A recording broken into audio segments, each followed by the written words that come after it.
Yes. What is up, MCR family? Another bi-weekly edition of the show, live on YouTube and Twitter. Obviously, podcast form, iTunes, Spotify, Art Radio, all that fun stuff. We have a lot to get to on today's show. We have a ton of fights that happened this last weekend. Whyte getting knocked out by Alexander Povetkin. We had Kate Taylor defend Pursuit 2, the rematch, which, oh my God, was amazing. Joseph Jr. Eddie Alvarez turned out to be a all-action fight, which was totally to be expected, and I was wrong, and Joseph Jr. dominated and obliterated Eddie Alvarez. Shit happens. The Porter fight wasn't too great. We might hate on the Porter fight and the card overall, but Sebastian Fundora did look good. Plus, we have a lot of fights this weekend and tomorrow to get to. We have Jeff Horn versus Tsyzu tomorrow on ESPN Plus, so that should be a fun little midweek action card. Plus, we have Jose Ramirez versus Victor Postal again on this weekend on ESPN. And a lot of news to get to. Terrence Crawford, Brook negotiations, Prograis and Maurice Hooker signing on to PBC, and Avani Yildirim, the name that was mentioned by Canelo Alvarez, has been denied by DAZN. Like I said, a lot to get into. Without further ado, let me get to my co-host, who's on his phone, I think. Gary in Dallas. Gary, how are you? I'm sorry. I didn't even realize we started. I'm in my own world today. I apologize. It's good to be back. It's good to have a show today. It's going to be a fun show today. I have some bragging to do, so I'm looking forward to getting into that. It's been like 2 weeks in a row, too, man. I'm really upset about this. You're on a streak. I need Rob in the show to just make. I'm just going to pick any picks that Rob's going to pick going forward, because I think he's going to be right, not you. Like, that's how I'm going to do it. I'm not going to try to debate you on fight picks, because I've been wrong like 2 weeks in a row on like big picks, and we can't have that happen. Like, you still have the Terry Flanagan pick against Prograis that I'm still going to use over your head. Does this count? Me picking Eddie Alvarez, is that as bad? No. But anyways, digressing. We have a lot to get into, Gary. Like you said, we have a lot of fights, and like you said, a lot of bragging rights. So let's get into the fights this weekend. Then let's get into the news, because we do have a lot of fights. Let's first get into the Dillian Whyte card on DAZN and Sky. Let's talk about the Dillian Whyte. Let's talk about the main event first before we get into the Kate Taylor and Defon Pursuit to the rematch. What I would say is the people's main event. That was clearly the fight of the weekend in a lot of ways, both in terms of having the most public discussion and discourse around it, and also just probably being the best fight of the weekend. But the main event, Dillian Whyte getting knocked out by Povetkin in the 5th round, was also a really fun fight and extremely shocking in terms of how it ended and how abruptly it ended. Dillian Whyte knocked down Povetkin, I think it was twice in the 4th round, heading into the 5th round, and then obviously was knocked out by a vicious uppercut by Alexander Povetkin. Gary, your thoughts on that massive upset that happened on the Matchroom card? It's an upset. I picked Whyte. I think we all picked Whyte. Whyte should have been the favorite. Povetkin's never really, even his prime, beat the top fighters, right? Which we were talking about was he's maybe a little. We kind of always overrated him. But I said, look, Whyte's defensively sloppy. He's flawed, and Povetkin's got power. Even at 40, power is going to be the last thing that goes. So he could. I mean, he lightning could strike, and it did. Whyte's got a rematch clause, which it looks like Eddie Hearn and him both said that they fully plan on exercising that. It should happen in December. Mm-hmm. I would expect Whyte to win. But the old saying in boxing is, if I can knock you out once, I'll do it in the rematch, only quicker. I don't know that is such a great rule of thumb to have, because I fully expect Whyte to win. Whyte was dominating. Whyte was owning the fight in the first 2 rounds with his jab.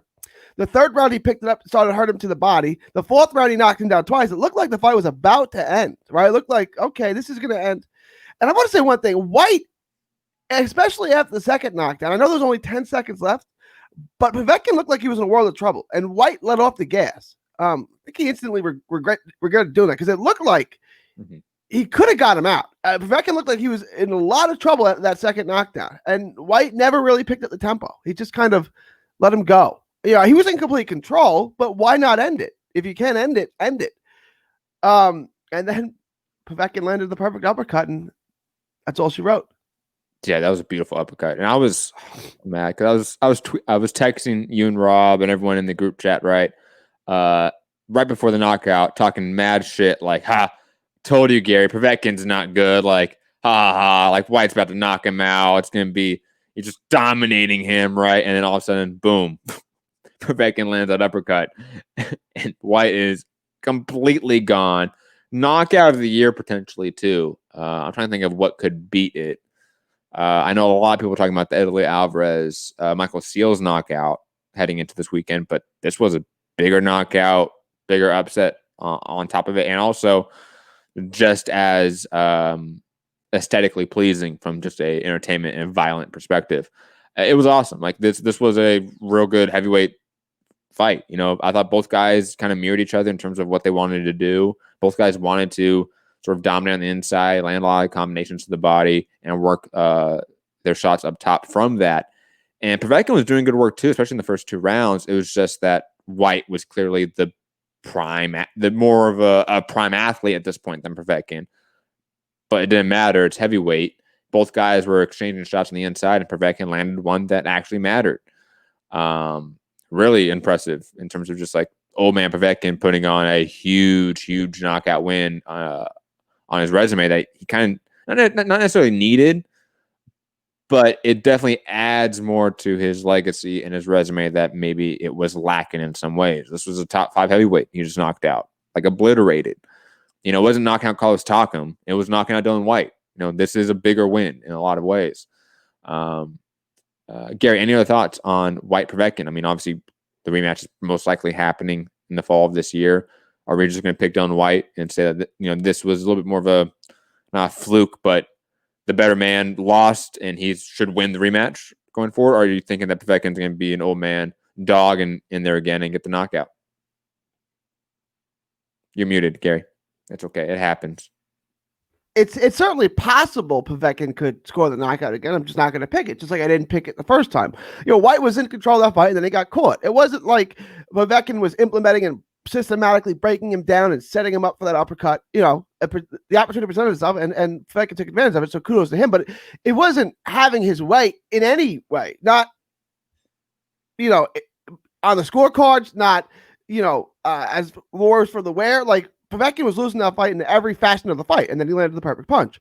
I would not expect lightning to strike twice. So, no, I don't think Povetkin is going to win again.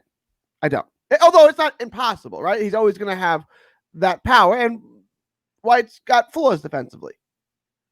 Agreed. Santiago with the super chats, and if you guys still have the phone lines working, I'll be calling in to brag with Gary too. Hell of a weekend, and glad to see 2 of my picks get the W. Yeah, sorry, phone lines aren't open. That's because we don't have phone lines anymore because they're super expensive. Shout to Blog Talk. Plus, Blog Talk might not even be like functional anymore. And they don't work either. So you're paying for something which doesn't work. Can we still Skype in, or is that? No, we cannot Skype in. Okay. I can probably get that set up, but I would have to get it set up. It's not set up right now. Stick your head out the window and scream really loud. We might be able to hear you. I mean, and plus you guys know in the chat, if you guys are usuals in the chat, if you're regulars, I'm going to shout out, you know, good comments all the time. You guys know that. The co-main event, Katie Taylor versus Duffon Pursoon 2, the rematch. This was fantastic. Like, this was everything I want it to be. And as a Duffon Pursoon stan, she was robbed in this fight. I just want to point that out. I know someone Rob is listening. And he's like, no, she wasn't. Katie Taylor won. It was close. But oh my God, I'm sorry. If I land, or if I'm throwing dozens of punches and multitudes of combinations, and you land single shot counters, I am sorry. I am the one winning. I'm the one that is scoring. I'm the one that's landing consistent offense. I'm the one that's consistently in control. I'm the one dictating the range, the pace, the tempo, everything of this fight. If I'm the one pressing for, if I'm the one landing on you, if I'm the one landing with combinations, if I'm the one pressuring you in a way to where you have to adapt. Katie Taylor at no point in this fight, even the round she did win, was in control. Right? Absolutely. It was either rounds where she was able to mitigate the offense enough to where Pursoon was just not being efficient enough, where Pursoon was just missing too much. However, Pursoon was still the one that won most of the rounds. I think I gave her 7 rounds. I don't have the scorecard in front of me. I think I gave Katie Taylor the first round and I think the last 2 rounds. I think it was, or like round 10 and then like round like 7 or something like that. I forget exactly. But again, I gave Pursoon 7 rounds out of 10. And I thought she clearly was the better of the two here. She dictated every X factor in this fight, every intangible. And again, she landed more. She was more. I don't know how anyone sees Kate Taylor as the victor on Saturday night. And not that she's not talented, not that she's not pound for pound, but she lost that fight. Like I've watched the fight like a few times now. Like I just cannot see a way for her to get 6 rounds. I don't see it. Gary, your thoughts? Yeah, I thought I had it 6-4. I forget which 4 rounds I gave her. But I thought Pursoon won. I thought she won the first fight, and I thought she won this one. I thought Pursoon was the aggressor. Look, I think what it is Taylor looks so much classier in her style than Pursoon does, right? It leaves the impression that Taylor's doing better than she is. And if you're, I don't want to say a bad judge, but a bad judge, you're giving Katie Taylor style points because she looks more impressive, even though she's not landing the better shots. She's not even landing more shots. She just looks more professional in her work. She looks more athletic. Yeah. Like that's all. Like her technique is more textbook. Pursoon's a sloppy fighter. She's not the athlete that Taylor is. Taylor's hand speed was a massive difference, right? Like Taylor was so much faster with her shots than Pursoon was. It didn't matter. You're landing 1 shot compared to 7. I thought Pursoon won. Now most people I've talked to on both sides of the Atlantic thought Taylor won. I didn't see it. Like most people, I know that I had Pursoon close. You and Santiago had a little bit wider for Pursoon. Santiago had it really wide. Yeah, 8-1-1, I think. Yeah. I still think Pursoon won the fight. She seemed okay with the decision, better than she did last time, which I thought she won both. You know, I thought she won. I thought the decision was going to go her way this time, and then they gave it to her, Katie Taylor, unanimously, which I thought was weird. That the only 3 people that scored it for Taylor happened to be the judges. But now, speaking of other people, and speaking of the judging, that 98-93 scorecard for Katie Taylor is atrocious. It's atrocious. So bad. There's no way Katie Taylor won 8 rounds. Like I want to fight that person. Who is it? Victor Laughlin, which is a well-known judge. I mean, I don't know if he's good or bad. I don't really follow the UK judges like that, but his name is in other fights. Like he gets big fights, which he shouldn't after a scorecard like that. But again, also, it's funny because I saw a lot of people discounting a lot of the inside work of Pursoon. And here's the deal: I get that there's some people that just completely discount any clinch work in boxing, right? When Pursoon has Taylor tied up and has a free hand and is throwing the shots on the inside and landing shots, throwing 10 shots and landing most of them. Some people don't count that. You people need to get in the ring and eat those shots. For the love of fucking God. Get in the ring and get clinched up and start eating shots in the clinch. Tell me that those aren't scoring shots. Tell me that those aren't effective shots. Especially if your style is to maul someone, right? If your style is to completely swarm them, then you're going to clinch them up. You're going to land shots on the arms, on the head, on their side, anywhere you can. And that's what Pursoon did. And those are scoring shots. I think people completely discount that work. They don't view that as inside work. The only inside work they count is when you're actually like standing apart and more in the mid-range and you're like ducking under for like left hooks to the body and shit like that. That's inside work too, to a degree. But if you're clinching up in your free hand and you're landing shots, that is inside work. Those are scoring shots. And not only that, they are also effective shots. You're trying to tire someone out. Clinching up and throwing shots to the body is a great way to tire someone out. And Pursoon did that. That's why Taylor was never able to get consistent offense going. That's why Taylor was never able to throw combinations consistently. Because she didn't have that wind under her. She was constantly getting beat up to her body, constantly getting tied up, constantly getting mauled, thrown around by Pursoon. And like you said, Gary, I do think that most people thought Taylor won this fight. I just don't see it at all. Like I don't know what they're seeing. And I see some people in the chat that say like they have Taylor up by 1 round, that they thought it was close, stuff like that. But I still don't see a real good explanation from anyone as to why they saw Taylor win rounds. Like, what did you see from her? Like, do you think that those single counters, those blitzing counters that they were very fast counter shots by Taylor? Was that just automatically more than the swarming effect, the ugly work by Pursoon? I don't think so. But maybe some people do. I want to see that argument. I haven't seen that yet. Yeah. I've seen I gave Taylor 1 round. It was super close. And then kind of throw your hands up. But no, I want more. I want more of an explanation here. Because I've given my explanation why I thought Pursoon won. I want the Taylor fans out there. I want the Taylor truthers out there to say, point me out, X's and O's wise, why Taylor won this fight. Because I've been in a boxing ring. I've seen tons of fights. Taylor got her ass beat. Bad. And the only thing that made a lot of people think that Pursoon was getting beat up was the fact that she got headbutt, or that they were clashing heads, and she had that swelling under her eye. That was the only thing that made people think that she was getting beat up, was the headbutt and the damage that did. But otherwise, the person that was actually getting beat up and damaged at the fight was Katie Taylor. I and Rob, I wish Rob were on today because Rob scored for Katie Taylor, so I wanted to hear his side. I mean, I don't want to just beat up on anyone who scored. I want to hear someone make a legitimate argument why they thought Taylor won. And I think I know how that argument was going to go. It's because she looks better. It's like she's landing her jab.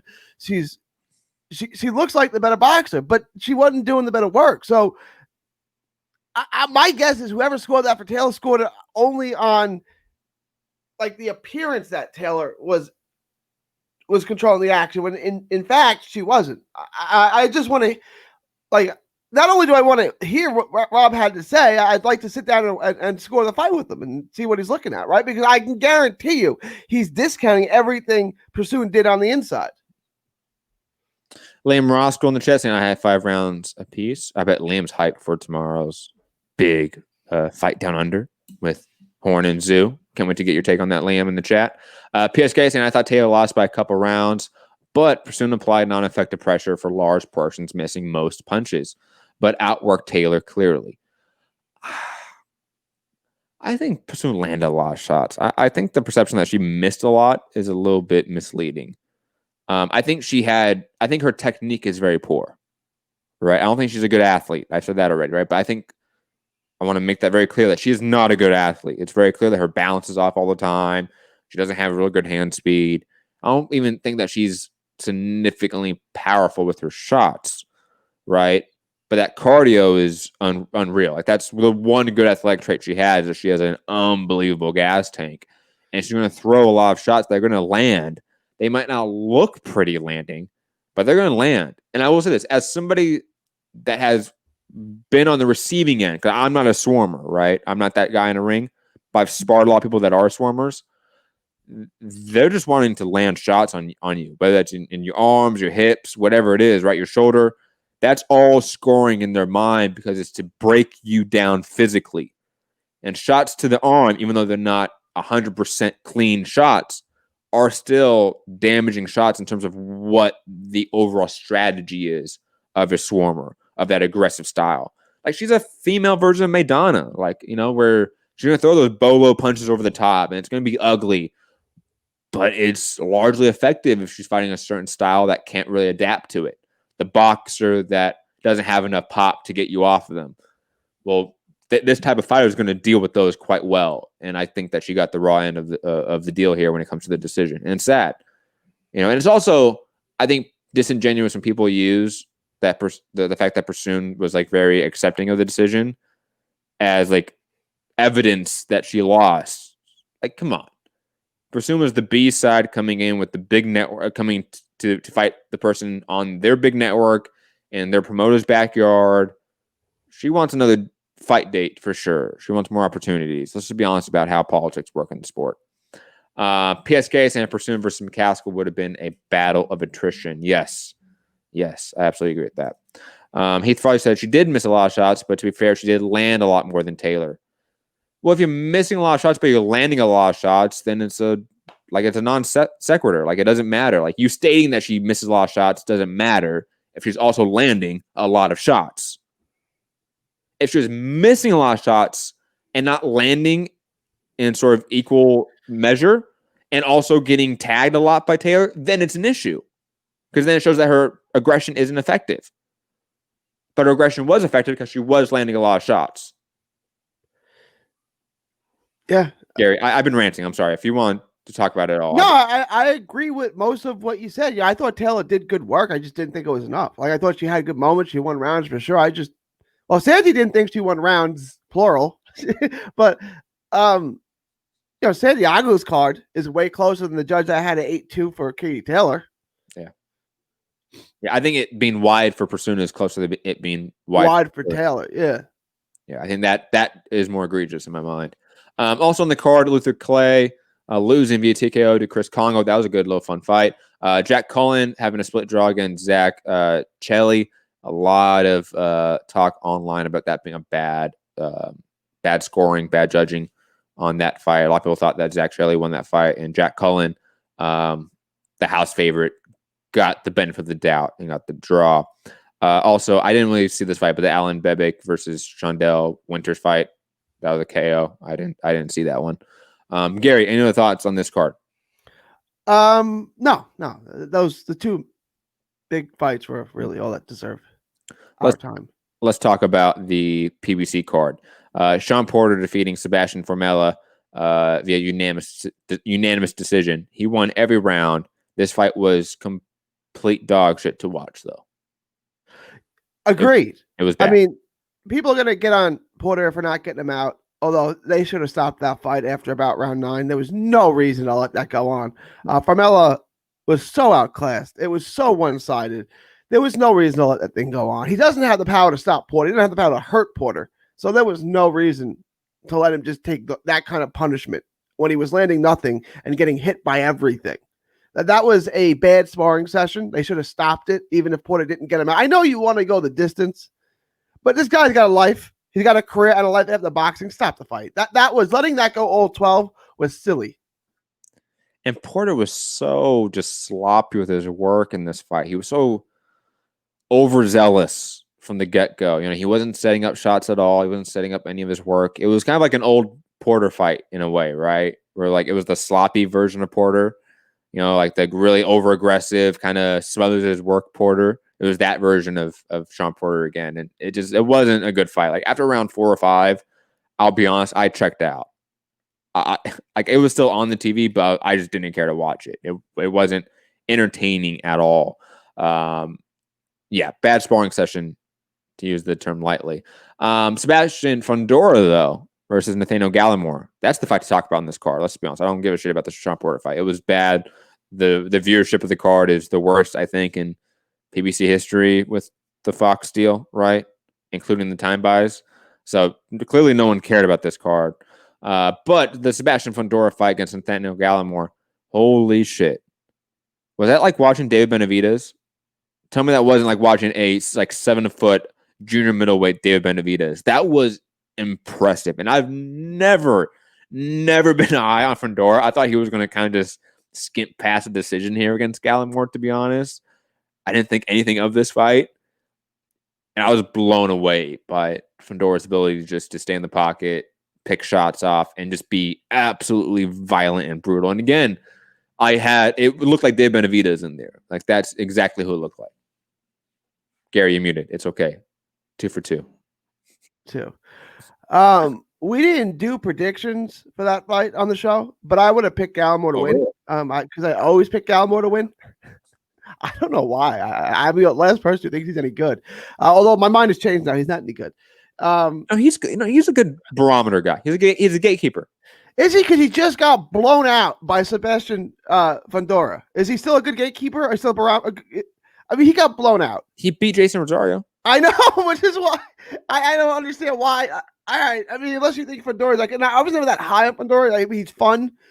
The one thing they say he doesn't fight tall, and he doesn't fight tall. But the one thing that is, which you can't help but do it, is be long, and he cuts off the ring. Like he's gonna be able to, just being 6'6" and having long legs and arms like that, you're gonna be able to corner people and trap people and cut off the ring on him, which he does, and then he throws a ton of punches. It's like Paul Williams in that way. Like Paul Williams is, he doesn't cut off, he doesn't fight tall. He doesn't, but he fights long, if that makes sense, right? Like you can't get away from it because he takes up the whole ring in 2 steps.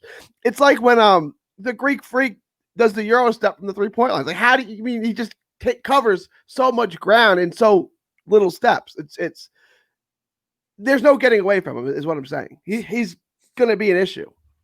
No, he's good. Again, this was one of the performances that he turned the corner. You did. Like we asked this from prospects if they've just kind of been ho-humming around and they've been putting in decision affairs and they just kind of haven't been developing the right way. We need them to turn the corner, and they do. Some of them do, at least, and Fundora did in big way. Like, I think you can realistically talk about him as a top 15 guy in the division now. He most likely gets a big step up going forward, and I think it's not out of the question for him to get that big step up. And also, for all of you Matchroom fans in the chat and listeners, Sebastian Fundora absolutely knocks out Madrimov. Right, Gary? Yes, absolutely. Just want to make sure. I want Rob somewhere listening to this pulling out whatever hair he has left. Like, oh, these motherfuckers. They're getting with this Madrimov hate when I'm not there. It's all right, Rob. It's all right. But yeah, I think Fundora, I don't know who I would want him to fight next, per se. Maybe my dog is barking. Who would you want to fight next? Like, who would be a good step up? It was a good step up. Fundora's a good step up. Austin Trout. Ooh. Yes. Yes. Because that's a very different style than Nathaniel Gallimore. I could see Fundora getting outboxed by Austin Trout. Like, that wouldn't be out of the question. But if you dismantle Gallimore, like, you're ready to start fighting good fighters. You're absolutely right. And I think Austin Trout, he should be used more as that barometer. He kind of was for the Herd generation, for a few years ago. But there's a ton of young guys now in the junior middleweight division that have moved up.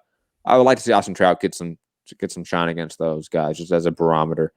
Like Madrimov as well. Like Madrimov versus Austin Trout would make some sense. Like Austin Trout should be that veteran guy you put up there with your top prospect. Also on the card, Joey Spencer defeating Sean West. Thoughts on Joey Spencer? Did he look vastly improved, Gary? Look, he fought absolutely nobody, and he's like 10 fights in now. But I finally saw like why they think he's good. I'm not saying he is. I'm saying I finally see what they like about him. I never saw like what do you like about him? I saw some skills. I saw he's physically strong. He was quick. He was sharp. He was throwing good combinations. That being said, he's fighting guys not who are supposed to test him, right? He's not fighting guys who are supposed to make him think in there and test him and make him adapt. He's fighting guys who he's supposed to look good against. He's 10 fights in now. It's time. If you think he's as good as you think, as they claim they think he is, it's time to have him start fighting live bodies. Because what was the name of the guy he fought? Sean West. That guy was a waste. That fight was a waste. I mean, look, I get it.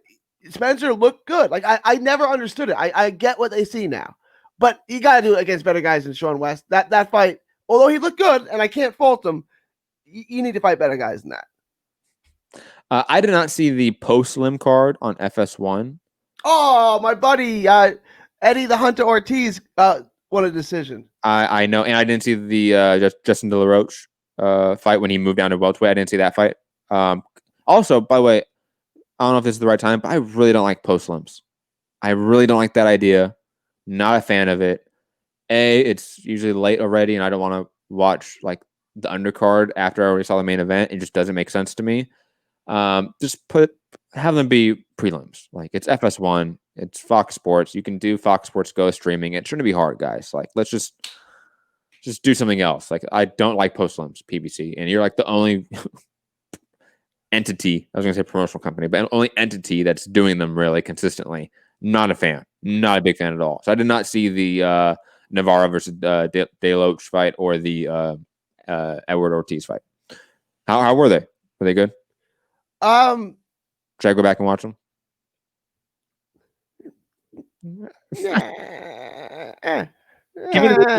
How was Deloach though? He got a knockout in like the first round. Which was because he fought the Cuban prospect. That was unexpected. Yeah. I mean, that must have been a It big. was he hurt him early and then took him out. It was quick. Like my wife told me Deloach was going to win. I was like, he's got a bunch of losses. He's fighting an unbeaten prospects from Cuba who had a really good amateur career. I don't think you're right, right? And then I don't think you're right. and then Deloach destroyed him. Deloach looked really good. That Cuban fighter, what was his name again? I totally forget his name. Livin Navarro or Livin? Yeah, Levon Navarro. Levon? Sure. Levon. He didn't. I'm not just saying it because he got knocked out in one round. I don't see how that guy had some spectacular amateur career. Usually you see these guys are like fundamentally perfect. They're sharp. They're machine-like. They're schooled. I didn't see that at all. He looked sloppy, and then he got caught. I don't know. Like even with Robesai Ramirez, right? Robbie Ramirez, yeah. Robbie Ramirez. I can see like, okay, he took an L in his first fight, but his skills are super sharp. I didn't see that in Navarro. Did y'all? Like, I didn't see a well-schooled Cuban amateur, like I didn't see that. I know he has the amateur background. I just didn't see it. But Deloach, yeah, all credit to Deloach. Deloach hurt him and got him out. Good for him, man. Shout out to him. Shout out to Rob and Fu in the chat, causing shit. Thanks for not being on the show, guys. Assholes. Let's talk about the ESPN Top Rank card, which was pretty. It was a lot of fun. Like I would say, this is probably the best Top Rank card we've had in this whole summer. Yeah, I feel like it has been. Yeah. First off, the main event was probably the best main event we've had in some time, but just the card itself was fun. The Clay Collard fight was fun against Maurice Williams. Clay Collard is fun to watch. I don't think he's going to be a champion anytime soon, but goddamn, the guy's a great mid-card fighter. He's great for entertainment value. Julian Rodriguez looked fantastic in his fight against Anthony Loreno. Knocked the guy out in like the first round, right? Rob Brandt looked really good. Good to see Rob Brandt looking good. And also the main event was a one-sided slugfest, if that makes sense. Right. I think that's the best way to describe it. Joe Smith Jr. just was nonstop on top of Alvarez, throwing combinations, and Alvarez just clearly was not game for that. Like he was just. I expected him to be able to hang with the sort of brawling style of Joe Smith more, and he didn't. Clearly, he wanted to be more at length from Joe Smith and be able to dictate sort of the timing and the pace of the fight, and he couldn't. And Joe Smith Jr. beat him the fuck up for 9 rounds. I was wrong. I was wrong about this. I'm kind of wrong about Joe Smith Jr. I'll be honest. Like I think.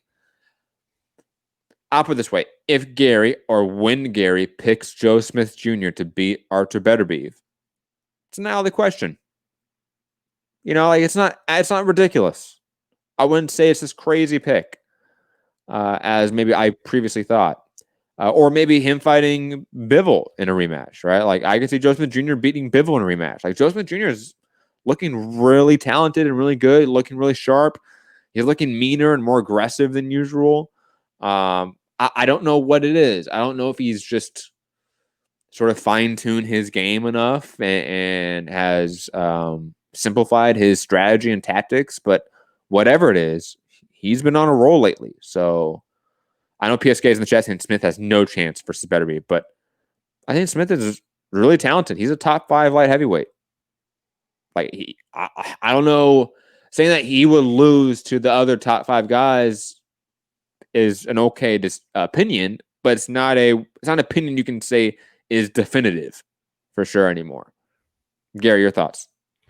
I still think he's a notch below the top 2, being Bivol and Beterbiev, but he's the 3rd best. Right? I think there's a big drop off after those 2. A fun fight I like to see now is him to fight Kovalev, because I think he'd crush Kovalev. Yeah, be bad. But I still. He's not beating. Beterbiev is. Look, Joe Smith looked really good. He was a physical force in there. But is he more of a physical force than Beterbiev? He's a bigger force than Beterbiev. Beterbiev isn't taller than him. No, he's not. And I will say this, Better Beef has been dropped too. It's not like Better Beef hasn't been met with a brawler that was worse than Joe Smith Jr. and had to sort of overcome. If there was a most improved fighter, NBA has most improved player. If there was most improved fighter of the year, it's Joe Smith Jr. He's arguably, if the year ended right now, he'd probably be fighter of the year. He's got 2 really good wins over Alvarez and Jesse Hart. Jesse Hart was in January of this year. Doesn't that fight feel like it was 7 years ago? It was January of this year. It was 7 months ago. That feels like forever ago. He's really improved. Jerry Capabianco, the trainer, has done a really good job. They've gotten the most out of that, the same way that Bomac has gotten the most out of Jamel Herring. Like, there's certainly limits to Joe Smith Jr., right? But they've maxed him out. He looks really good. Again, I still wouldn't pick him to beat Bivol in a rematch, and I wouldn't pick him to beat Better Beef, but I pick him to beat anyone else in that division. I think, one, like Rob says in the chat, it makes the Bivol win look even better. It definitely does. I think people also forget how competitive and close that fight was, to be honest. That wasn't a fight where Bivol just dominated. And I will say this. Momentum is a massive thing in combat sports.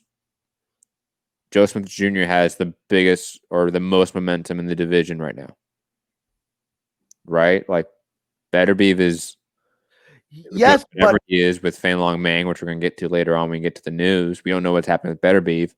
Bivol, what the hell has Bivol been doing lately since the Joe Smith Jr. fight?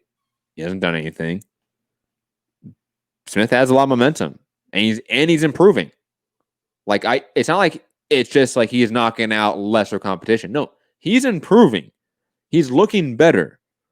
His jab's better. His ability to apply pressure is far better. Like this.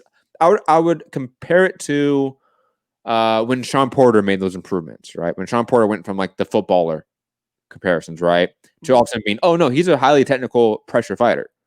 That's the jump that Joe Smith Jr. has made. He is now a highly technical pressure fighter. He may not be at the level that Better Beef is in terms of that category, but he's close. Like, the degrees of separation aren't what they used to be. And I don't think it's me now just having a different opinion. I think it's the fact that Joe Smith Jr. has improved. If we talk about him 2 years ago, it's a different version of Joe Smith Jr. Am I wrong? No. He's absolutely a different Joe Smith Jr. You're absolutely right. He's changed and grown so much. He's 30 now. And this is the best version of Joe Smith we're going to get. Again, I still don't think he can clean up the division. I still think that the top 2 guys are still a step above him. You know, I think if Bivol is way too fast and mobile for him, and he's way too good of a boxer. You think 10 out of 10 times he loses to those guys? Not 10 out of 10. 8 out of 10 he loses to Bivol. Yeah. Better Beef is interesting, right? Because, Better Beef obviously can be hit too, but Better Beef is such a force.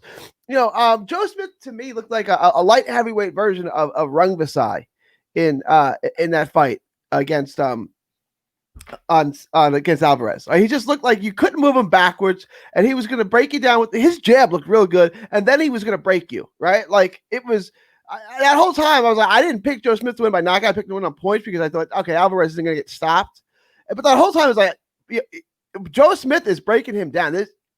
I don't think this is going to go 12, and he finally, it was early where it was kind of apparent that this wasn't going to go the full 12, and Alvarez was not looking good. Smith was breaking him down. It was quite early in the fight. Like round 3, it was apparent that, this was going to go a violent way. It was a really impressive performance by better knockout, Joe Smith or Povetkin. Well, Povetkin had the better knockout. Povetkin had the better knockout. Yeah. Joe Smith knocked him out of the ring, though. Let's keep that in mind. He sent him through the ropes. Yeah, but like Alvarez was still like conscious. That's true. Like if Whyte was out. Yeah, Whyte was like in the like other like universe, like other dimension. He was gone. Alvarez was like scared as shit. You know what I mean? Like the look on Alvarez's eyes, I think it was like again like round 3 or 4, something like that. Like he was getting beat up. Like when he started to get like his face started to get really damaged. You can tell the look on his eyes was like, "Fuck this, man! Like this is not going well for me, man. I thought this was going to go one way, and it just did not." Beautiful performance from Joe Smith Jr. Really good stuff. Any other thoughts on the undercard?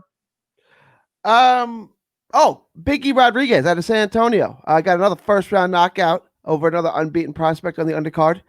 Wendy Toussaint put on a clinic, took a wide decision. Rob Brandt, what do you think of Rob Brandt? I thought he looked good. Look good, right? Yeah, I look good. He's good. He's not going to beat the top guys in the weight class, but he looked good. But we knew that. Like Yeah. Rob Brandt's still one of those guys where, like, he should be a fun B side to the top 5 guys. Yeah, and that's okay. Hassan in the chat saying what happened to Zurdo Ramirez. Man, no one knows. Yeah, that's a good question. No one knows what happened to that guy. He's disappeared in Sinaloa.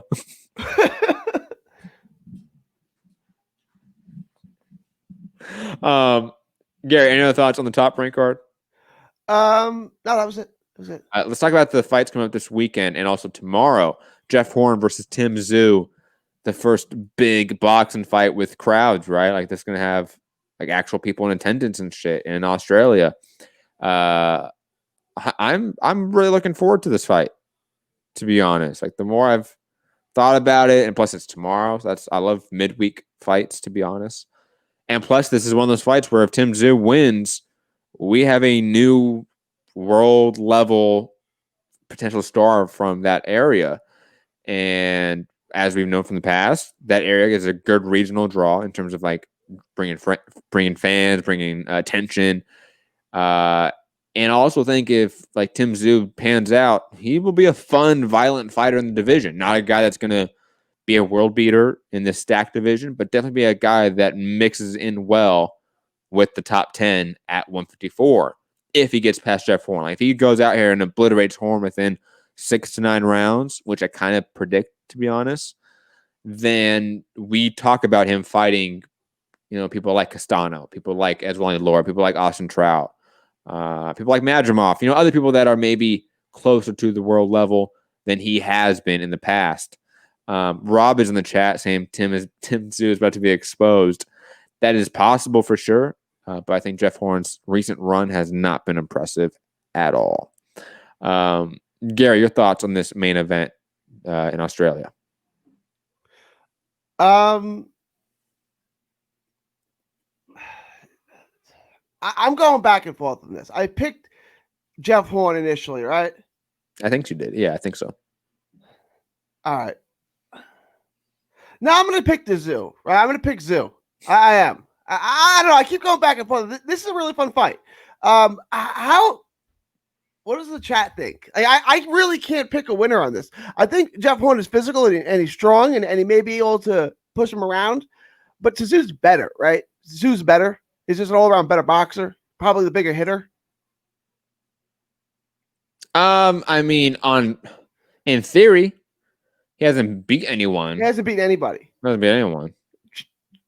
Jeff Horn beat Pacquiao, obviously, but he's got wins over Kokorin and Zafara. Like those are, I mean, like they're not great, but they're wins. I mean, they're better wins than Tsyzu's record. Yeah. Absolutely, yes. But I mean, here's the thing: Tsyzu has been looking good in all of his fights, even though they have been against people that aren't notable at all.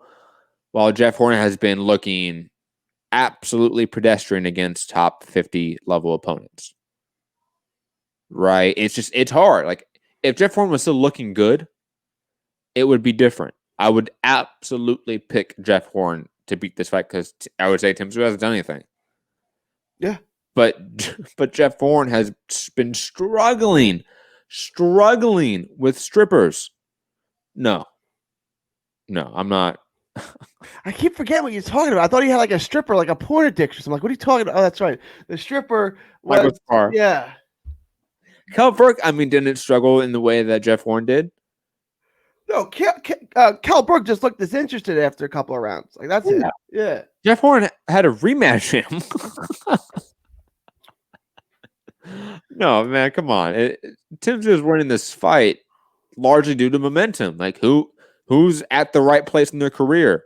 Jeff Horn's not in the right place anymore. I don't know this for a fact, but it seems like he kind of just got beat up too early, right? Where like Jeff Horn maybe took too much damage too soon. And he's maybe just one of those guys that, like everyone's different, right? Like some people can take years and years of wars and they can be that fighter, and some people just can't. Some people have that like fight of the year war, and they're forever different. Like Tim Bradley's kind of one of those guys to a degree, right? Mm-hmm. Where he had his awesome war with Provodnikov, and then it kind of was just different after that. He was never the same fighter. He's so effective at spots, but he was different. He was never the same. Jeff Horn post Pacquiao was just different. That fight changed him. And not only that, he got beat up a lot on the way to a Pacquiao fight that people forget about. He's getting dropped and knocked down by people like Randall Bailey. Like he was struggling against top 50 guys.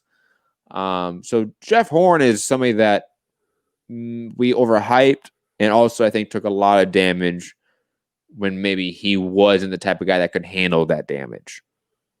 Rob is really adamant for you, Gary, to make your pick. I feel like you already made your pick that it's Tsyzu. I'm going to go with Tsyzu. Yeah. On points. On points? Okay. Who's Rob taking? He's taking Horn? Oh, he thinks Tsyzu is about to be exposed. Certainly possible. Certainly possible. I mean, I think we're going to learn more about Zoo than we are about Jeff Horn today. Tomorrow. How do I? It's on the app, right? It's on the plus. I don't know what time it is. I think it's 4 a.m. my time, 2 a.m. your time. But I don't know if that's the time the main event starts or the time the card starts. That's the time the card starts. Then I'm not watching in the morning. Damn it. Do you want to stay awake? No, fuck no, Gary. Are you going to stay? I know you don't. Okay, let me rephrase that. Do you want? Are you going to stay awake? Yeah, maybe. I have my kid this week, so like, I'm always more exhausted about my kid than the weeks I don't have my kid. It depends. Why don't you watch it with your kid? Like my daughter is your son's age, almost to the day, and she enjoys accents. Like she thinks like Rob. She adores Rob because Rob's accent. Like, and then we watch boxing on like Matchroom, like the fight card, the fight camp. She likes their accents. So this will be a different accent. Watch it with your kid, and right. I mean, they're not gonna have the ESPN crew doing this fight. They're just gonna televise their local. No, you might get like Tim Bradley watching it at 4 a.m. All right, kudos to him. I tell him I'm going to sleep. Forget that. They've done that with a lot of their international cards. I feel like. Yeah, but not all of them, have they? You're asking me, the guy that usually mutes the ESPN broadcast as fast as possible. I don't know, Gary. Especially the international broadcast, I'm muting those things fast as possible. Fuck that. Rob, of course we're going to talk about that. Relax, Rob. Man, just attacking us in the chat. It's okay. It's okay. Yeah, so let's talk about the judging situation, so to speak. One of the judges is allegedly, I'm going to use the word allegedly, is teammates with Jeff Horn, is in the same gym with him. They're buddies. And again, he's a judge in this fight. Obviously, the Zoo camp has been very, very angered by this issue. Gary, your thoughts on the conflict of interest with the judge in this fight that is also teammates with Jeff Horn? I'm sorry. Could you answer that question again? Oh my God, Gary. Okay. I'm getting all right. All focus. I'm good. I'm like a laser. Okay. One of the judges is sorry. I got the people wrong. I flip them. Sorry. Is a Tsyzu former cornerman and teammate, or is a teammate, and the Horn camp is upset. Sorry, I flipped the names. My bad, guys. One of the judges is Tsyzu's former cornerman, and is still in Tsyzu's camp and gym. Obviously, Horn's team is upset about this. Your thoughts about the conflict of interest? It's good to see that America isn't the only place where there's corruption in boxing. It's good that it made it to the other side of the globe. That's good to see. That's good. It makes me feel better about myself. Right? It was like after the UK voted for Brexit, the most popular term searched in Google in the UK was "What is Brexit?" Oh, good. We're not the only ones who are stupid, right? It's good to see that stupidity and corruption isn't localized and it's widespread all over the world. No, this is obviously ridiculous. I mean, it's so bad. But then I remember it is a top rank event. So what else would we expect?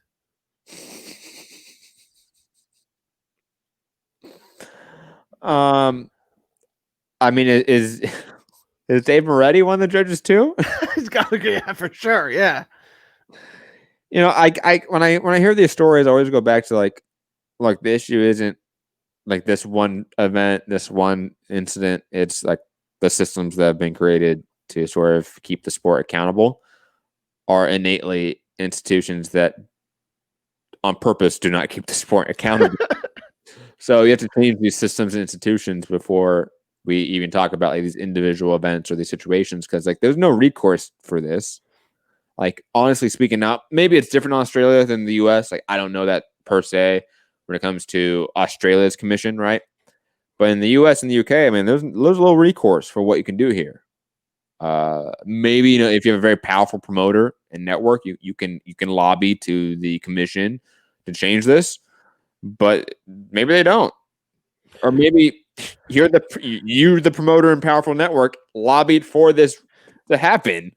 So it's one of those situations where shouldn't you recuse yourself? Like if you're a legal judge and the victim is your brother, like you say, I can't be impartial. I got to recuse myself here. These aren't legal judges. I understand, but I mean, I know what you're saying, but just ethically, right? Like these guys are putting their lives on the line. Can you say, you know what? It's not right that I judge this. I'm going to step out. I think ethically, policemen shouldn't shoot unarmed black people too, but it still happened. They should not. I agree. They certainly should not do that. So clearly, the system is at fault in some reason. Like it's the same concept. Like we have time and time again have bad scoring, bad officiating in some fashion. How do we fix this? Do we just fire these individual judges? No, because if they do that, the systems are still in place, which led these bad judges to get jobs and to not be held accountable. So guess what? Another bad judge or bad ref will get that spot. So you have to change the system. So yes, this is bad. This is a huge conflict of interest, obviously, and hopefully this judge gets kicked out of this fight. In terms of either the commission comes in here and says, "Hey, look, we're replacing you. You can judge the other fights on the card that maybe you're not affiliated with in some fashion, right? Yeah. That's fine. But the main event, nope, we're gonna give that to some other person." That's what should happen. Does it happen? I don't know. If it doesn't happen, it would be because the systems in place aren't actually meant to keep the sport clean and accountable. What happens when it's a 50-50 type of fight and one judge has it 1 point for Horn, the other has it 1 point for Tsyzu because it's that kind of fight, and he has it wide for Tsyzu? What happens then?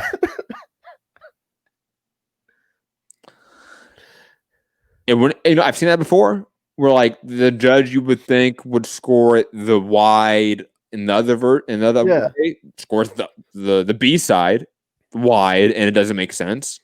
And guess what? They're just a bad judge. Most of the time, they're just a bad judge. That's what I'm guessing. We don't have much of a history in big fights with this judge, right? I mean, that's just because he's in Australia. And what's the name again? Let me find the name again. I forget the name. And sorry, it was Tsyzu's cornerman, but that person is in the gym with Tsyzu. My bad, guys. Sorry. Like, there's no way that he should be able to be it. We were surprised when JD's was allowed to judge fights he had no interest in. Right? This is a fight that he has an interest in, and it's like, But see, that happens so much on regional, local events where like coaches, trainers that you may know on like a regional sense also work as officials. That happens a lot. Yeah, it just seemed to be some type of standard, right? That, okay, we're going to bring in another judge that doesn't have an affiliation to 2 generations of zoos, right? Look, no offense to you, but it's just obviously there's a conflict of interest here. I'm not saying you can't do a nonpartisan job. I'm just saying the optics, and we have to put someone else in. That's it. Oh my God, I'm so blind. I cannot find this guy's name. Anyways, I bet someone in the chat will tell me the person's name. Let's move on. Anything else on this card that was of note? I don't think so. No, I don't think No, there's nothing on the card. nothing that I see that's. I mean, Kylie Fulmer, I think, is a decent prospect out of the region, but I want to see her fight first. Moving on, Dan Dubois is fighting on Saturday as well on BT Sport, and I'm assuming ESPN Plus, fighting a guy named Ricardo Snyders. Woohoo. Sonny Edwards is fighting on this card as well, and that's it for people that I know. Gary, any thoughts on that card? No. That's what I thought. Yeah, that's what I thought. Edson De Laura is fighting this weekend against Greg Vendetti. Woohoo. And Alfredo Angulo is fighting Caleb Truax as the co-main event. Also, that's about it for people that I know and care about. Gary, any thoughts on that PBC card on, is it Showtime? Fox? It's what is it, Showtime or Fox? It's Showtime. Fox. It's Fox. It's Fox. It's Fox. It's Fox. It is Fox. Can I ask who Vendetti beat to get a fight with Laura? Let me look. I mean, he lost to Michelle Soro. Yeah. And I don't know that he's fought anyone else. Like I know I've seen him before. Is he a Murphy's boxing guy or something like that? He beat that guy, Kama guy. Oh, yeah? Yeah. Okay. That's about it. This just seems like I don't understand how he got the fight. I mean, he's not going to win, and he's going to get knocked out. But can we get Laura between Canelo's older brother, this guy? Can we get Canelo? I mean, can we get Laura a real opponent, a live dog, like a live opponent in there? This is, I mean, he's had this problem his whole career. No, he can't get a fight. This fight is. Well, I'm a big Laura fan. I want to see him tested. I want to see if he still got it because he's 36 now. Well, 36. Push back on slightly. I would assume that this is maybe just Laura trying to build up some momentum for another big fight. He fought Jared Hurd and Brian Castano back to back. Both fights did not go his way, right? Yeah. And then he fought Ramon Alvarez, beat him up, and now he's fighting Greg Vendetti. I'm assuming that they could not get anyone of better value than like these level of caliber people, and plus maybe Laura just wants to fight easier opponents right now. Yeah, it just seems like you're wasting away the final leg of your career on Canelo's brother and Vendetti. It's like he already looks aged, right? He doesn't look like the best version of himself, right? Can we agree on that? Yeah. I mean, this is a waste of your time. This is a waste of the end of your career. I'm a big Laura fan, which is why I want Laura to make one last run at this, and this doesn't help him. What would you rather him do? I'm saying you're wrong. I just like, what would you rather? No, it's the same problem I had with Sean Porter, right? Like, who can he fight that isn't busy? You're saying obviously they're not going to work across the aisle with Golden Boy. I don't know about that. Then fight Teixeira. Ooh. I wonder what happened to the Castano Teixeira fight, though. Yeah, I was into that. I don't. What happened? I think Laura Lubin is. There you go. There you go. More likely and more feasible, and would make sense in some ways. Like I would be far more in favor of like a Laura Lubin Fox main event. But Lubin's in line for a title shot now, isn't he? Yeah, but like we've talked about, I think getting a Laura scalp on your belt or on your like ledger, it has value to it, and maybe more value than a belt right now. I agree with you, but you gotta convince Lubin of that, right? You know what I'm saying? Like I agree with you, but it wouldn't be hard to convince him of that. Let's be honest. After what just happened to Dillian Whyte, who's been waiting for over 1,000 days. Hey, look, are you discounting the WBA regular title fight here? Are you discounting the vacant IBO? I'm discounting that one for sure. I'm gonna take the 5th on the WBA because I have personal friends who have that belt. So I'm gonna take the 5th on that. Double I saying the Jared Hurd rematch. I wouldn't mind that, especially with Hurd not looking as great as Hurd doesn't want that after the way he looked this last fight. Double I fight. Michael Soro. I wouldn't mind a Michael Soro fight. Plus, I would like to see Michael Soro like actually get a shot against some of these guys. That would be interesting to see. Like Soro's been feasting off of guys that are just outside the top 10 for a long time. Anyways, moving on. What card we're talking about? Oh yeah, the lower card. We can move off that. Also, let's be honest. The only fight of note this weekend that really matters: Jose Carlos Ramirez versus Victor Postal. Thumbs fucking up for that one. Gary, are you still of the wrong opinion that Postal is going to win this fight? How crazy am I? How crazy am I?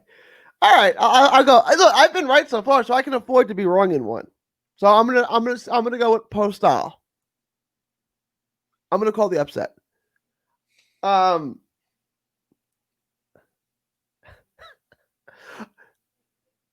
Nah, I can't do it. Okay, I'll go with it. I'll stick with it. I'm gonna convince myself of it. I'm gonna go with Postal. Well, how does he win? I see. That's the problem. I don't know how the heck you knock Ramirez out. That guy's tough as can be, right? So how you gonna knock him out? And he's not good enough to win enough rounds to beat him, right? He's not a slick enough boxer or anything like that where he can sit there and outbox him round after round. So how does he beat him? Boy, that's a tough question. That is the $64,000 question right there. That's what I said. Logically, I can't come up with a good reason to pick Postal. So I'll pick. I mean, you're never going to do I think he's going to win the battle of the jabs. He can't win the battle of the jab. I don't see the advantage that he has. Yeah. I just like Postal. Like, I think he's going to win one of these fights. But I guess if you asked me to actually put my own money on it, I guess I can't put it on Postal. There's too many. Like if you check boxes, right? Like when you're doing a value, which one's better? Like Ramirez gets all the checks. He checks all the boxes. I don't know. Does anyone in the chat think that Postal has a decent chance of winning? Right? Y'all are going to say no, but Postal is good. Okay, this is what's going to happen. Postal's going to try to get that jab going, try to get his power, that 1-2 going. That's really good, really technical, really powerful too. But Ramirez is going to slip under that, duck under it, roll under it, get on the inside, rough him up, and it's going to look just like the Maurice Hooker fight. It's going to look just like Ramirez Hooker. And we all thought Hooker's faster, Hooker's faster than Postal. And we thought that Hooker was going to be the fastest guy in the ring, and he wasn't. Right? So Ramirez is going to be the faster guy in the ring. It's tough. I hope Liam in the chat is joking here when he says Postal bashes Ramirez on the inside. I mean, let's be honest. Victor Postal looks like a newborn baby deer. Okay? Like, there's no way that dude with those awkward long-ass arms is going to beat up Ramirez on the inside. Ramirez is an excellent inside fighter with a really, really powerful jab. It's going to be...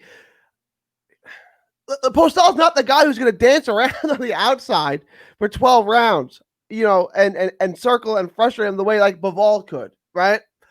That's not going to happen over 12. I know it may work for a round or two, but it's not going to last for 12.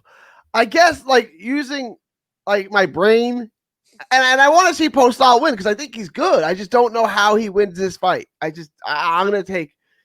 take Ramirez. Jonathan Finch is saying that I think Postal's tougher than Hooker. He definitely is. No, Postal I think is probably a better fighter than Hooker in a lot of ways, but his overall style is still very reminiscent of Maurice Hooker. You want to say he's more defensively sound than Hooker? Absolutely, yes, he is absolutely. But in terms of physique, how he uses that physique, in terms of his fight style, in terms of his output and style of combinations, certain punch setups, it's very similar. They're very similar fighters. So absolutely, if Ramirez can find the perfect strategy and have the perfect style to beat Maurice Hooker, then it's kind of a rinse and repeat for Victor Postal. He might have to eat harder shots, and he might not be as easy on the inside as it was with Hooker, because Postal is defensively more sound than Hooker, but you're still going to get under that jab. Once you get under that jab, Postal's not a guy that can really bang to the body and really fight that inside dirty fight.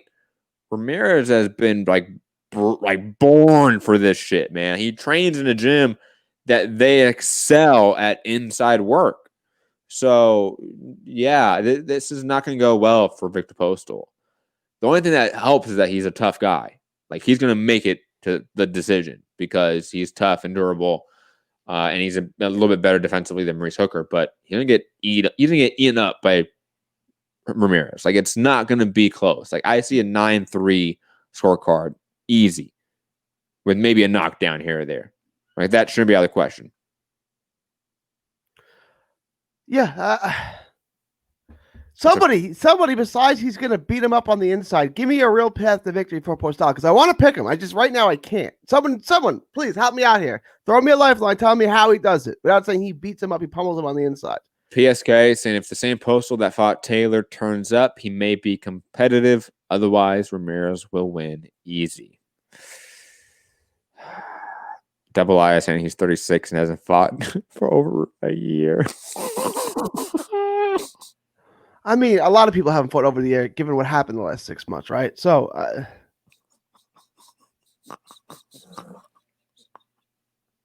the best part was, Gary, like, if I'm using my brain, then no, I can't pick Postal. When you said that, I almost fucking pissed my pants, man. That was so good. Oh man. Somebody's saying that Jonathan Finch is saying that he hurt Josh Taylor to the body, though.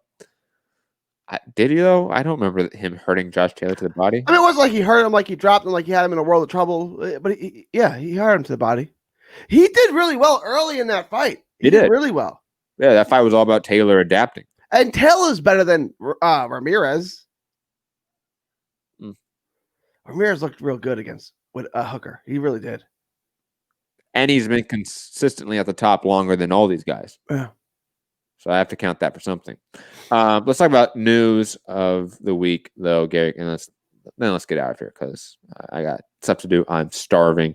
And I got barbecue some cheeseburgers, man. There you go. Yeah. Life is good. Yeah, some bacon cheeseburgers. Oh, yeah. Fuck yeah. That's a triple win. You got the pork, you got the bacon, you got the cheese, and you have the beef. There's nothing not to like about that. Dude, and I'm such a fat fuck, right? I've perfected this art of like buttering the buns. There you go. And like lightly barbecuing the buns too before. Yeah. Oh my God. Butter, bacon, and salt, man. That's all you need for like 90% of food. Anyways, Gary, I want to say when it comes to the news of the week, I'm right. Like you were right about all the fights. I'm right about all the news. Terrence Crawford and Kell Brook are in negotiations, not Manny Pacquiao. And I just want to repeat that I think it was from a few shows ago we talked about this, that Bomac was out there saying that people like Kell Brook, Sean Porter, Kia Thurman were not on their radar. Well, it kind of looks like they are. So, Gary, your thoughts on Terrence Crawford, Kell Brook negotiations underway for Eddie Hearn? I hope Kell Brook demands $20 million and won't budge over so that fight negotiations don't go anywhere. That's what I'm hoping. I hope Brook's demand is so outrageous that it's not even worth negotiating with him, and he absolutely just won't budge off of it. Look, I don't agree with that because, look, honestly, this is the best opponent we can possibly get. Keith Thurman. No, I mean, like, possibly get. They don't want to pay Keith Thurman what he deserves. Like, let's just be honest about it. So negotiate with him. They don't want to. You're going to negotiate with Kell Brook. Just negotiate with a fighter people want to see. Because it's an easier fight. And you can, you know, Aram. They're 100% going to say, oh, we beat the guy that beat Porter better than Thurman did. We're going to beat the guy that was the best welterweight at the time. You know, like he's the guy that only lost to Spence and Triple G. Man, he went up and he fought Triple G, and he exposed Triple G before anyone did, like Canelo. Like, you know, they already have their fucking talking points lined up. Yeah, he hit Triple G with a couple uppercuts, and everyone was like, ooh and on. It was like, okay. Yes, that's exactly what happened. Yes. Verbatim, that's what happened that night. But no, okay, I just think that this is the fight that they wanted. This is the fight they're going to get. And it's still, to their credit, the best fight Crawford's going to have in his career, at least in the welterweight division, if not his career period. But he's 32, almost 33 now. It's time. Like, your career is getting ahead of you. You're like, what do you want to look back on? Like, don't you want one of those scalps and one of those great welterweight names? I mean, nah, man, Gamboa. Give me that shit all day. Felix Diaz, bro. I'm not knocking it. I'm a Crawford fan. Everyone knows I'm a Crawford fan. But it's like, look, guy, your career is winding down here. I'm not saying your career's over tomorrow. You probably got a couple of years left. But I got a couple years. He's 30. He's going to be 33 next time he steps in the ring. He has more than a couple years left. As a great fighter? In terms of just like fighting at the top, he has another like 7 years in him if he wants. Absolutely. Like 40. 40 is the cap off. Like that's how I look at it. 40's old. 40's old. Dude, Manny Pacquiao's still the best welterweight in the division. Pacquiao's a freak. Like Manny Pacquiao, Bernard Hopkins, Okay, that's one guy. You can't hold everyone else to that standard. I am not holding these fighters to the standards that their promoters hold them to. I'm telling you right now, Crawford and these guys are great fighters. They're not Manny Pacquiao. They're not these incredible, freakish athletes. You tell that to Bob Arum and Terrence Crawford and Bomac and ESPN because they're telling us that Terrence Crawford's the next Pernell Whitaker. He's the next guy. He's the next Mayweather. He's the next this. Okay, then he should be. Floyd fought Maidana when he was 36, right? It was clearly not the best version of Floyd. He was still great, and he's still smart enough and had to beat him. But a 27-year-old Floyd, you know what he does to Maidana? He embarrasses him. Like, look, a 36-year-old Floyd was still good enough to beat him, right? I don't care what anyone said. Maidana didn't win that fight. Him doing better than you thought is not him winning. It's a big difference, right? Maidana clearly won. Mayweather clearly won those fights, but it wasn't the best version of Floyd, right? So Floyd had the ring IQ and the know-how to win that fight, but it wasn't the best version of Floyd. So there was a decline. There's going to be a decline in Terrence Crawford. If he wants to beat those guys, you got to beat him now. Like, I don't know that you can beat those guys 3 years from now. Hey, like Bomac said, man, we don't need those guys. We don't need Thurman.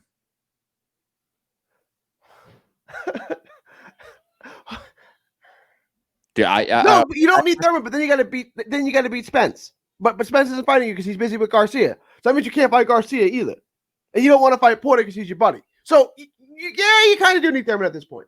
I want you to get like way off my back, Gary, with the whole like logic and rational thinking that you're using here. Like, fuck that. No, I obviously agree with you 100%, Gary. I'm just fucking around. Crawford's career has been a case study on how a pound for pound, potentially transcendental fighter can be mismanaged and mispromoted. Right? Like, I mean, it's a perfect case study of it in every single way. From how like they misuse the media opportunities, how they misused certain fight opportunities in certain moments in his career, how they misused certain matchups within the stable at certain times. Like, it's just a perfect case study on how to fuck up a fighter's career.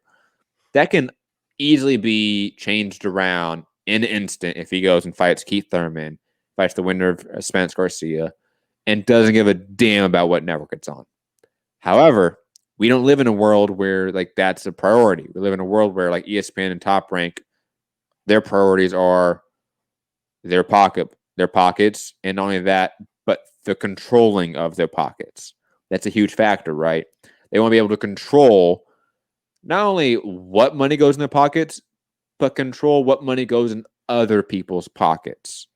So when you start splitting the pie up with other managers or promoters and other entities in a fight, they instantly don't like that. And plus, Top Rank has a long, long history of not playing ball with other promotional companies, other managers, whatever it may be, unless they know without a doubt their fighter can win. And even then, they're cautious as fuck.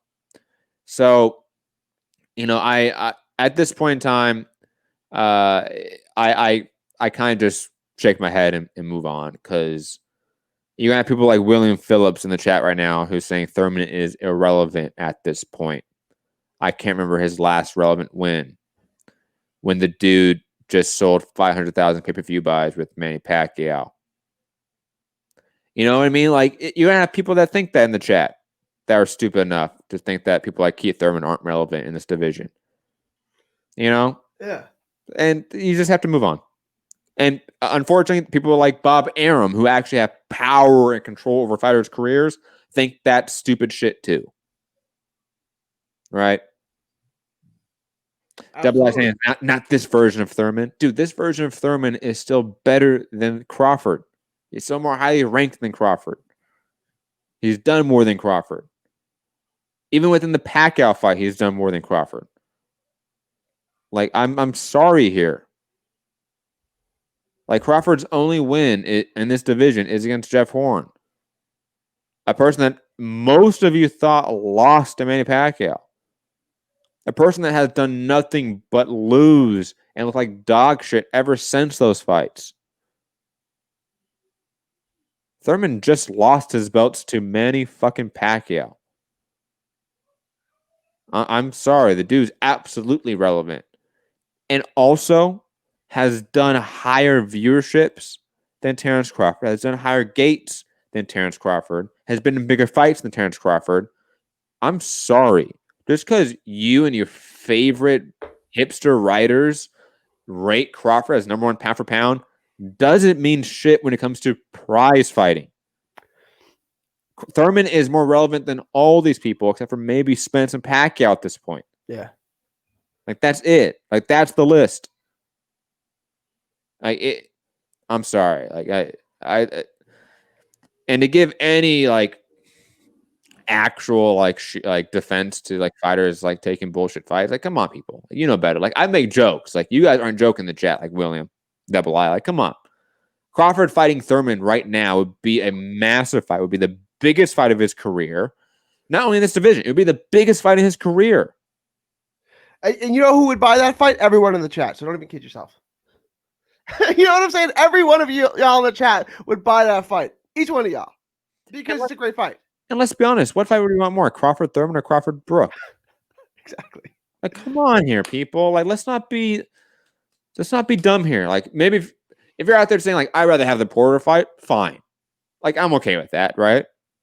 If you're out there saying, like, I'd rather him fight Earl Spence or nothing else, like, fine. Like, you just live in a fantasy land. But sure, if you want Crawford just to sit out his career until he gets the Spence fight, sure, have that opinion. But there's no way you can state that Thurman is irrelevant or that fight is of lesser value than all these other ones. It has more value. Like, just on pure paper. Like, I'm sorry, Thurman has better numbers than all of your favorite fighters at this weight class, except for probably Pacquiao, of course. Right. And I don't know that Pacquiao is going to have another real meaningful fight. I really don't. By meaningful, I mean one of the top 5 names in the welterweight division. We'll see. I think he's happy. Do you think he's going to fight Spence? Pacquiao? Yeah. I mean, I've been hoping that he just goes, fuck, I just beat Thurman. That's where I think his head is at. Yeah. I don't think he's fighting these guys. I don't think he's fighting Crawford or Spence. He's not going to rematch Thurman. He's not going to fight Porter. And once Danny loses, Danny's still a top 10 guy for sure, but he's not. There's no appeal in that after he just lost to Thurman, Porter, and Spence. I think if Mikey becomes like super relevant in the division, like that fight will materialize again. I do think Pacquiao fighting a Thurman rematch would not be out of the question. Not that it would happen now, but let's say if Thurman went on by beat Spence in the next 12 months, right? It would have to be soon, right? Like, it would have to be like 9-12 months, right? Then I would see that happening. I could see it potential rematch because it made a lot of money. Porter's going to be the mandatory for Spence's WBC and IBF. You know what I'm saying? Or Garcia. If Garcia was, I don't want to discredit that completely, right? Because that was his last fight with Farmella was a WBC and IBF eliminator, wasn't it? Was it an IBF eliminator? Well, he's got to fight. It wasn't a final eliminator. He's got to fight. What's his name next? Doesn't he? The Russian that Mikey Garcia beat at 140. Lipinets. Oh, that's right. Because Lipinets Abrakadorov, right? Yeah. There too. Yes, you're right. Yes. Okay. And I don't know what Porter's going to do. If Porter's going to chase that belt or what. It is a path to get him a rematch, but I don't think he gets a rematch because of the time that fight actually happens. I think Spencer's gone at 154. So we'll see. Yeah, Porter can follow him though. Porter's short though. Do you think he can move up to 54? He's not big. He could. He would be short. He would be a little bit small for the division in terms of height. Yeah. Porter's a massive guy. He's a massive dude. I've been in the gym with him training. Like, I've seen him like spar and shit. Like, I've seen him work. the dude's massive. Pause. Like he can definitely move up to 154, especially if how we theorize like that 154 crop moving up to 160, the crop at 147 moving up to 154, like sort of at the same time. Then it shouldn't be a big risk, right? I don't think so. If Spence can move up to 154 and Crawford can move up to 154, then Porter can. I mean, look, they can all do it. What I'm saying is, can they do it at the highest level? Can they be as effective at 54 as they are at 47? I don't think any of them. I don't think Crawford can. It's only 7 pounds. It's only 7 pounds. It is only 7 pounds. You look at these 154 pounders, and they just look huge nowadays. But that's not what we're talking about here. What I said was Porter would go to 154 to chase a Spence rematch. Spence, yeah. He's not going up there to face Jarrett Hurd. Yeah. If Jarrett Hurd was like a prime for Jarrett Hurd right now, just dominating people, like that wouldn't happen. But that's why I said I think a lot of these guys you see at 154 that are giants will not be in the division when Spence and Crawford and Thurman and all these guys do move up to 154 to chase another belt at another division. Because that's what it is more for, right? Yeah. It's not really for I want to go up to 154 and beat Charlo, Rosario. It's no, I want to go up to 154 and get another belt at another division, knock a point off my ledger, off my career. I can say I did. That's all it is. But moving on, because we have to move on for the sake of time. Avani Yildirim is not going to be Canelo's opponent per DAZN. DAZN won't approve that fight. And I will say this. Maybe the potential fire of my conspiracy theory about this being just all mind games from the Canelo team. What do you think, Gary? I like it. Yeah, I don't think this was real. I don't think the Alvarez team really won this fight. When do you see Alvarez ask for fights like this? That's what was so weird about it, right? It's like this was a fuck you ask, right? Yeah. You won't give us the fights we want? Give us Avani Yildirim. No. We'll give you the fight you want. Yeah. I'm leaning that way. Maybe that's just me being optimistic and a fanboy. Absolutely possible. But like you said, we haven't seen Canelo ask that for this level of fight in some time. And plus, with the added story of the negotiations for this next fight being such a tumultuous affair between Canelo, Golden Boy, and DAZN, this seemed like a fuck you request. This seemed like, okay, you guys will not give me the fights I want. I want the worst fight possible in name value, in drawing power. Like, give me that one. Let's see if you guys will accept that dog shit. And I'm hoping that's what it is. I'm hoping we just end up getting a Callum Smith fight or a Billy Joe Saunders fight or whatever it is in the fall. Yeah, absolutely. That's what I think is going to happen, too. I think they're going to just make the argument of, hey, you didn't pay us for Cinco de Mayo, didn't pay us for September. Therefore, you have $70 million you have not spent this year. You can use that money on us in a big fight in November or December or whenever it is. And hopefully that happens. I hope that would be the case. As Gary has left, I was waiting to just go to him next. Let's read the chat, though. Rocky Fielding says Scott Brown. No, please, no. No. Oh, my God. Can you imagine? It's Rocky Fielding, the rematch. Gary, are you back? Yeah. Hello. Any thoughts on... Hello. Yeah, sorry about that. Any thoughts on Canelo versus Yildirim or the lack of that? I'm just glad it's not Canelo versus Yildirim. Yeah, that's the fight we want. That's not the fight we wanted. It's a ridiculous fight. It's a silly fight, and we're not going to get it. So, let's get our boy Canelo a real fight. Can you imagine if he goes all 2020 without fighting? Look, we're already August. He doesn't even have an opponent on the docket. We're getting a little late into the year. It's almost September. It's like a week from September. Yeah. Next week is September. Yeah. Fuck.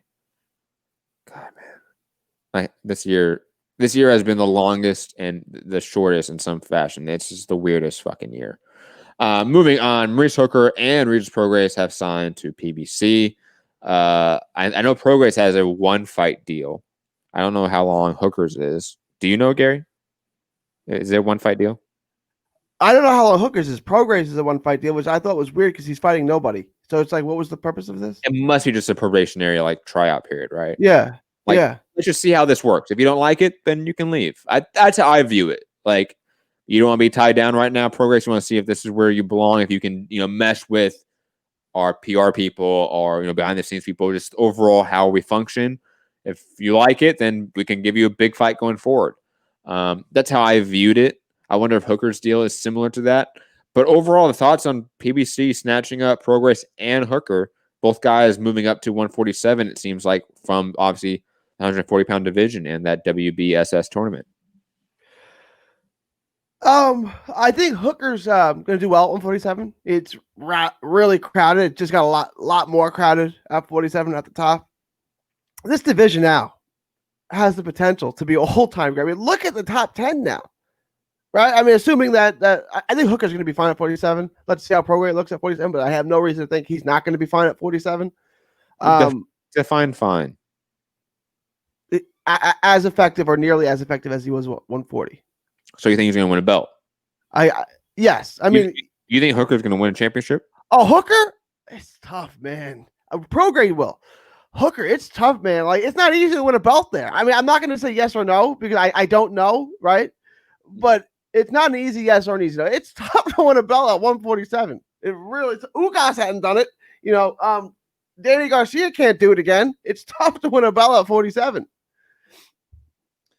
Yeah, I wonder how they're gonna get prioritized in terms of like if they're with PBC long term, like their prioritization within the company, because they have a ton of quality names and Progress Hooker are good fighters, but they're not the name value of like the top 5 guys that we always talk about with PBC, right? But when we talk about like the Jamal James, the Ugas, like that next level of PBC welterweights, Progress Hooker are clearly better than those guys, are clearly bigger names than those guys as well. So I'm just curious to see again the pecking order that we're going to see in this welterweight division when it comes to PBC, and also the next big matches we get for them, right? Because even though Progress does have his next fight lined up for the Davis Santa Cruz card, right? That fighter that he's fighting is a no name, right? So like, when are we going to get a Maurice Hooker Jamal James fight, or were you just Progress Adonis Ugas fight? Like those fights that would actually be the hey, welcome to PBC matchups. Well, after Spence fights Garcia, he's going to fight Hooker in Dallas. Like I just kind of foresaw that. No. Okay. I'm not saying look. If that happens, I'm upset because Hooker doesn't deserve that fight first quarter next year. Okay. Like, what would he have to do to get that? You have to beat a Danny Garcia, a Sean Porter, a Keith Thurman. You would have to beat one of those guys. Maybe an Ugas too. Like, I'll include him in the mix. Like, you have to beat one of those names. I don't think he does. I don't think he's going to fight one of those names. I think he'll fight somebody decent. Maybe Jamal James. Maybe someone like that. He'll get the win, and then they'll set him up for the fight with Hooker at Cowboy Stadium. I hope not. No. That'd be so bad. What? I mean, look, he wouldn't have earned it at 54. I mean, at 47. At 47. But I mean, it's not the worst fight in the world. I mean, no, he hadn't earned it. He hadn't done anything at 47 to get the fight at the King of 47, the unified champ. But they're from the same city. It would sell really well in Dallas. And Spence probably thinks it's easy work. Hooker's obsessed with the fight. Hooker never thought Spence was that good. Right? Like he never understood why he got all why did Spence get all the attention and not me? Like Hooker feels that way. So Hooker wants the fight. And I think Spence thinks it's probably an easy fight. You know how brutal that fight would be for Maurice Hooker? Spence will body him, will dog walk Maurice Hooker. Like, it will not be close. When we saw Ramirez TKO and finish and brutalize Maurice Hooker at 140, that was like a revelation of Ramirez's ability, right? Mm-hmm.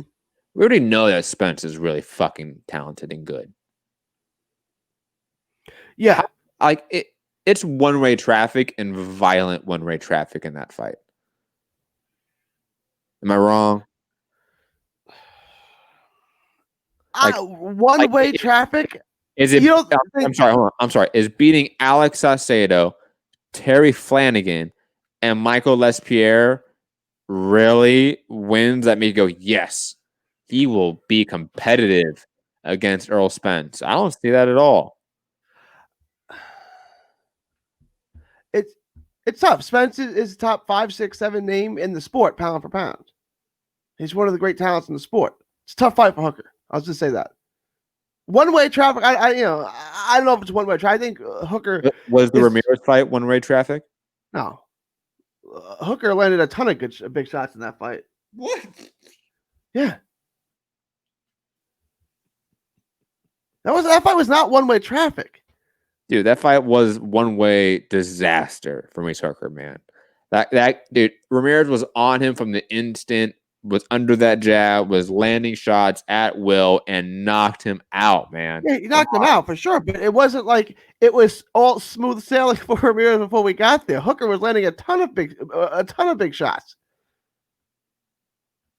All right, we're gonna disagree on that. Yeah, yes, Ramirez was winning the fight, and then he knocked him out brutally. Yes, Ramirez won every round in that fight. I don't agree with that. Chaz Witherspoon touched up Usyk. Touched up Ramirez. Did the judges have it that way? The judges didn't have it that way, right? I'm looking right now. Hold on. Boxrec logs me out all the time. I can't stand it. I can't stand it.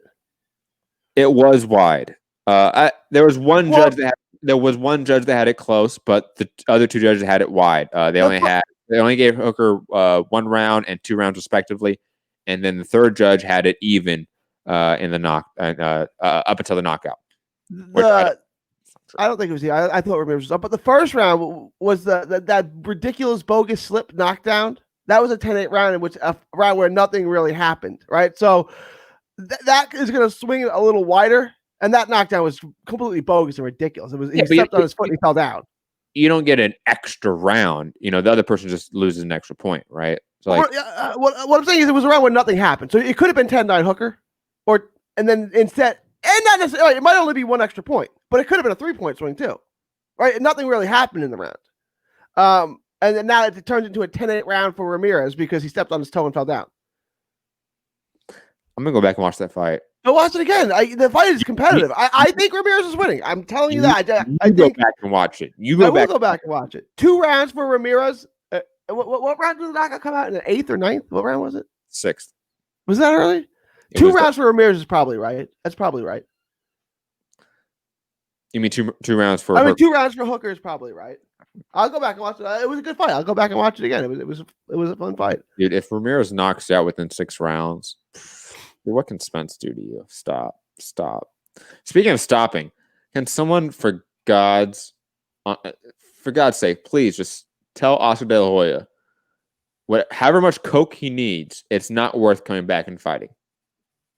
Someone stop this man, please, before he hurts himself. I didn't know if you wanted to do this topic. Look, what if it keeps him off drugs, bro? What if it's what he needs to keep him off of drinking and doing blow every day? Look, we need to talk about how if he thinks he needs to take brain damage in order to not be on drugs, then there's some issues there. Like he needs to be in therapy. He needs to have some help here, some professional help, because getting brain damage is not a good reason to get off drugs, or a good way to get off drugs, in my opinion. Probably a good way to stay on them. Right. Look, he's out. Like, does he need a therapist? Probably. Is he well mentally? Probably not. If it's 2 options where you go down the path of drinking and doing blow every day or boxing, look, come back and box. It's not that binary. Like we don't have to be kids. Like we're not children here. We're not like life is not binary like that. Like that's not true. Like there's plenty of ways to not to be on drugs and not be a depressed person and not also get brain damage when you're in your 40s. I'm sorry. No, you're 100%. Sure, there's other options. You're I breaking. don't have a. You're breaking up, Gary. You broke up there. Sorry. What did you say? You're back. Obviously, yeah, it's not a binary option. There are plenty of other choices, which lots of people pick every day. I don't have a personal relationship with Oscar where I can explain to him that he can do other things. Boxing is all he knows. So no, you're right in the sense of course, there's a million other things he can do, but I don't know that he knows that. Boxing is basically his whole life. That's why I said at the top, somebody around Oscar needs to tell him to stop. Right? If you have self-destructive tendencies, then of course you may not be the one to keep yourself accountable, right? Like because you have self-destructive tendencies, right? You need someone around you to keep you accountable, right? Like that's why you have sponsors in AA, right? Like that's how it works, right? Like it's very hard to keep yourself accountable, especially if you have vices to some degree. I'm not assuming that Oscar can just do stuff or quit stuff, cold turkey by himself. Of course not. I'm not that ignorant. But that's why I started this conversation with somebody around him needs to get him to stop. Someone around him needs to have conversations with him that are needed at this point because the option should not be either whatever he is doing on the side or brain damage. Like those are both bad options. Like what's the South Park episode? Like it's a shit sandwich or what was it? A douche and a shit sandwich? A sandwich, right? Like if that's your options, then get a fucking third option. Like it's not that hard, people. Like it shouldn't be. Like you said, Gary, there are plenty of options. And as a guy with the resources that he has, he's a multimillionaire. He has all the resources to take those other options if he wants to. Okay. I don't know if this isn't being bored, but guess what? Find a fucking hobby. Build model train sets or whatever. I don't care. But like as a mid 40-year-old man to get more brain damage is just stupid and dangerous. And besides Hopkins, does he have any friends? You know what I'm saying? Like he's divorced now, right? So I don't know if he has a relationship with his ex-wife. I mean, I'm asking, right? Like he seems to be a loner for the most part. Like, does he? And Hopkins was a world champion when he says, "Hopkins, like, yeah, you can do it. You'll be fine." I did it. Yeah, B-Hop might not be the best friend to keep for this instant, right? Let's be honest. And it's just sad. He might be one of those guys that doesn't have like the right support group around him. That happens all the time, and it's as somebody that has dealt with depression, has gone to therapy, having a real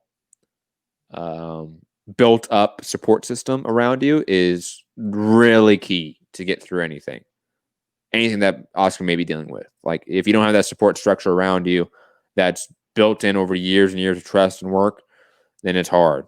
It's really fucking hard. I know we make jokes a lot, but like honestly, like prayers out to Oscar. Like clearly the dude's been going through a lot, man. Yeah. It's sad. It's sad that guy of that legacy is clearly going through it and no one in the sport is really doing anything about it. Like it's just for laughs. It's just for shits and giggles. Media doesn't care. The fighters don't care. Obviously, the network doesn't care. Like no one seems to care, and that is immensely sad. Moving on off that really depressing topic, Josh Taylor versus Apinon Kong Song is official. September 26th, guys. It's happening. And just for the sake of time, let me just wrap through the news.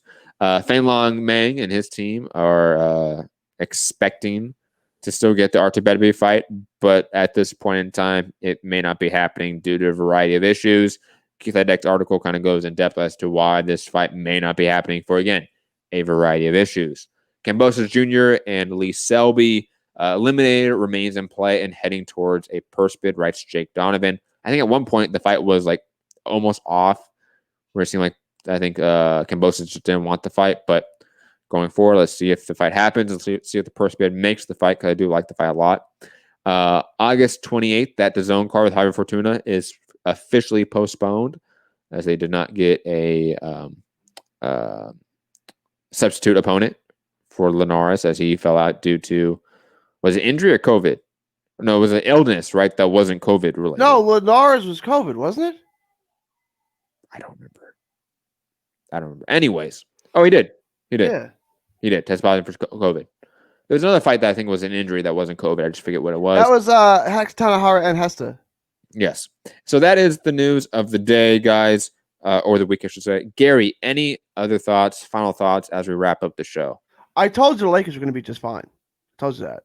They won by 40 last night. What was the final score of that monstrosity? I told you they're going to be fine. Oh, my God. On Kobe Day, too. On Kobe Day. First off, Garrett, you're right. And that seems to be the theme of the show lately, that you're right and I'm wrong. I hate it. But the Lakers are looking good, man. They have LeBron and AD. They're going to be okay.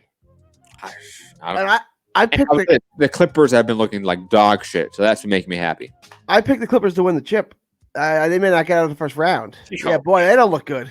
Yo, Paul George, man, what happened? He can't hit a shot. Like every day he's like 5 for 17. He's like, this is brutal. Like, once okay, twice. Now we're 4 games in, and every game gets worse. Like, what's going on with him? Yeah. I shout out to NBA playoffs. It's so much good in the bank with Paul George, right? Like, he's not done. It's Chris, but this is getting alarming with him. And it's becoming a recurring issue. It's been every game, right? It's like Kawhi's got to be looking at him like, dude, I can't do this by myself. And he's always struggled in the postseason.